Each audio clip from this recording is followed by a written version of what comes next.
পরের রাউন্ডে যাওয়ার এবং উপরের দিকে থাকার জন্য ম্যাচ হাইলাইটসটা আমরা দেখতে পাচ্ছি। টস হেরে ব্যাট করতে নেমেছিল গাজী গ্রুপ ক্রিকেটার্স। মুনিম শাহরিয়ার এবং এনামুল হক বিজয় দুই ওপেনার নেমেছিলেন। শুরুটা নেহাত মন্দ হয়নি, প্রথম ওভারে বাউন্ডারি এসেছিল, তারপরেই সেই ব্লান্ডার ডিরেক্ট হিটে সেখানে আউট হয়েছিলেন এনামুল হক বিজয়, যেটা নিয়ে অনেক কনফিউশন, অনেক দোনামোনা দোলাচলের পর তাকে মাঠ ছাড়তে হয়েছে।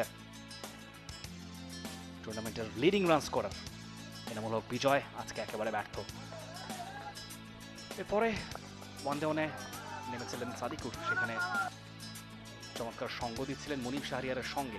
পাশাপাশি সাদিকুর, তাদের মধ্যে চমৎকার একটা কম্বিনেশন আমরা লক্ষ্য করেছিলাম। অনেকটা অ্যাগ্রেসিভ মোডে ব্যাট করতে গিয়ে মুনিম শাহরিয়ার তিনি বেশ কিছু রান সংগ্রহ করে শেষ পর্যন্ত তার উইকেটটা তিনি হারিয়েছিলেন।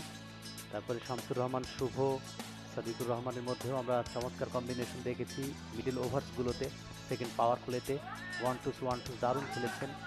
কিছু ইনসাইড আউট শট আমরা লক্ষ্য করেছি, লফটেড শট, পাশাপাশি সিঙ্গেল রোটেট করে খেলতে দেখেছিলাম।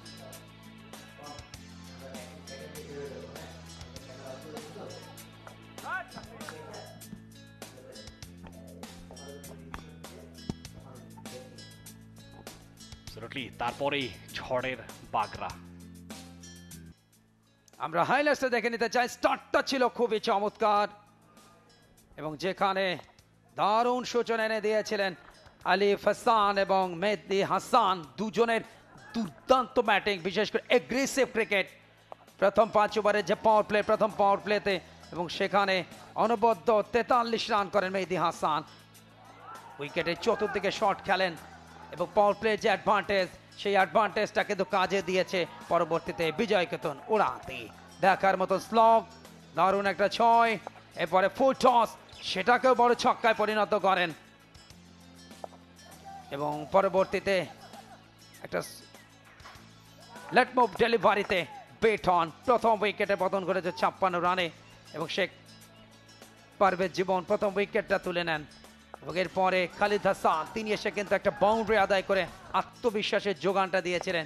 পরবর্তীতে দারুণ একটা স্লগ সুইপ, অপর ওপেনার আলিফ হাসান ইমন, তিনি রান করেন 35 এবং দুর্দান্ত কিছু কভার ড্রাইভ ছিল। এবং এই মুহূর্তে দারুণ একটা আউটসুইঙ্গার টেস্ট ম্যাচের ডেলিভারিতে বেটন ক্যাপ্টেন খালিদ হাসান, তিনি ফিরে যান ব্যক্তিগত 12 রানে এবং পরবর্তীতে সহজ একটা ক্যাচ দিয়ে স্পিনারের বলে ফিরে যান আলিফ ব্যক্তিগত 35 রানে এবং তৃতীয় উইকেট সেক্ষেত্রে শামীম মিয়া এই ম্যাচে প্রথম উইকেট আরমারে বিট করেন তিনি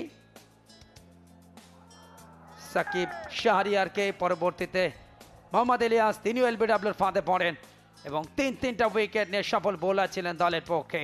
দুর্দান্ত একটা ছক্কা এবং এই বিপর্যয়ের মধ্যেও কিন্তু নিজের সাবলীল ব্যাটিংটা অব্যাহত রেখেছেন মোস্ট এক্সপিরিয়েন্স ক্যাম্পেইনার ছক্কা নাইম তথা নাইম ইসলাম এবং তার অপরাজিত 56 ইনিংসটা কিন্তু দলকে জয়ের বন্দরে নোঙর ফেলতে সবচেয়ে বড় ভূমিকা রাখে। সেই দিকে এসে 2টো উইকেট পড়লে বেশ খানিকটা চাপ পড়ে যায়, কিন্তু যখন 12 বলে 17 রান দরকার, ওই ওভারটা অর্থাৎ 19তম অর্থাৎ 21তম ওভার, সেখানেই কিন্তু অনেকটা সহজ করে দেন। 8টি রান এসে যায় এবং শেষ ওভারে যখন 9 রান দরকার, ছক্কা দিয়ে ছক্কা নাইমের বিজয় কেতন ওড়ালেন গুলশান ক্রিকেট ক্লাবের এবং এই জয়ে প্রথম পর্বে হারের মধুর প্রতিশোধটা নেয় Gulshan cricket club Gazi group ক্রিকেটার্সের বিপক্ষে। For more updates, subscribe to our YouTube channel and click on the bell icon. Follow us on Facebook and Instagram. Download T-Sports app to enjoy exciting games and highlights. Visit tsports.com.